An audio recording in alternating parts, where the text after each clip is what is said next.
السلام عليكم ورحمة الله وبركاته. يا أهلا بيكم على مطبخ الكحيانين والجمال الفلسطيني. معانا الشيف ياسين، اتفضل يا فندم. معانا قلقاسة. هنقطعها قطع مربعات صغيرة وهنسلقها، وبعدين هتشوف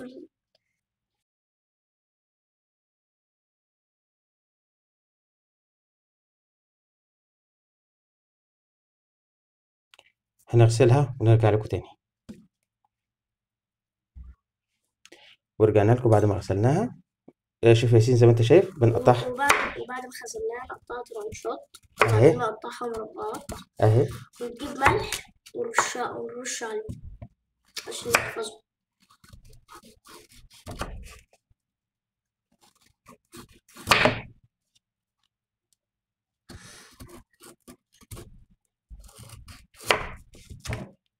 اهي يا فندم زي ما انتم شايفين. هنقطعها اهي نقطعها بقى قطع صغيرة. نقطعها وحدات، وبعدين نقطعها مربعات مربعات مع بعض. اهي يا فندم، مش هنغسله تاني خلاص. بس عشان لو خدت تاني هيبوش. نقطع قطع صغيرة زي ما انتم شايفين ونحطه في البولة بتاعتنا اهي.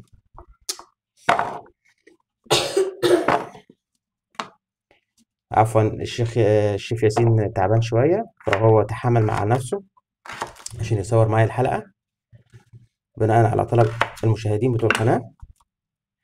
اهو يا فندم زي ما انت شايف يا شيف ياسين اهي بالطول، وبعد كده ايه بالعرض. في ناس بتحبها كبيرة شوية، بس احنا بنحبها صغيرة عشان ما تاخدش معانا سلق كتير.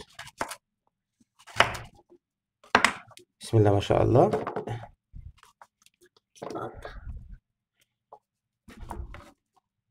تعال شوف ياسين كده وريني هتقطع ازاي. اوعى تعور نفسك يا فندم. لا أنا بعرف.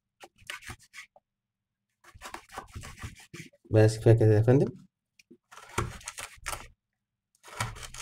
الشيف ياسين ده من اعز الاصدقاء الموجوده عندنا على القناه، وشرفنا بالمشاركه في القناه في بعض الحلقات.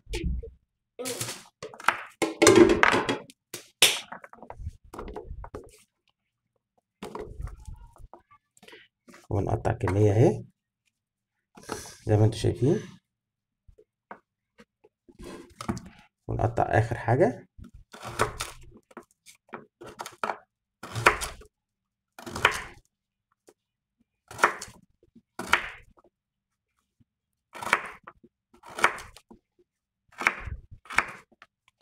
وخلصنا الكميه كلها، والشيف ياسين هيرش لنا شويه ملح عليهم. دقيقه واحده يا فندم. اتفضل يا فندم. حبه ملح صغيرين اهو، وهنقلب. شكرا يا فندم. ونجيب الكيس بتاعنا نحطهم فيه اهو، وعلى الفريزر على طول لوقت الاستخدام. مش هيسود معانا ولا اي حاجه. خليكم معانا.